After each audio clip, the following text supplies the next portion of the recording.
Welcome to the SLG Reentry Center.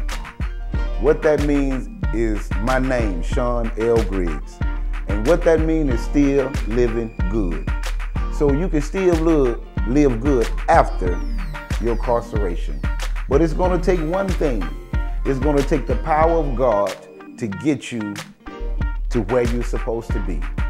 And if you don't have that, you will return back to where you started.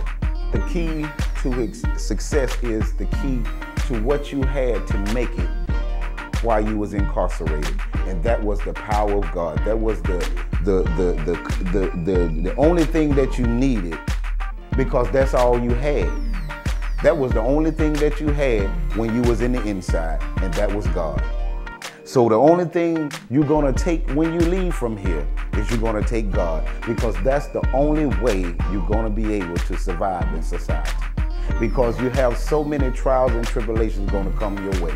But I'm here to tell you that the power of God is here to stay. When you return home, you have to understand one thing. Those people you left on the block will be waiting on you when you get back. Because you know the streets is the same. It never changes. That's why it's called the streets. That's why it calls the darkness of the night, because it wants your life. Everything happens in the dark. Don't nothing happen in the light. Things happen in the dark. So what you're gonna have to do to return to society, you're gonna have to take God, and you can't return. You cannot return. I'm gonna say it again, you cannot return where you caught your case at. Because if you do, you're catching a fresh new case. Because you have to change where you're going. The way you stop the funeral is that you don't take a 9, you use your mind instead of that 9. You're gonna have to understand what it is to be patient, to be able to wait on God. Things come fast, you're not gonna be able to deal with it, because God is gonna hold you accountable for what you said. But if you let me go, God, I do this.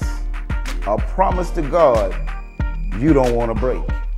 Because God will make you return and repeat those same words that you told him you wasn't gonna do when you return to society. You're gonna say you're gonna do this, you're gonna do that.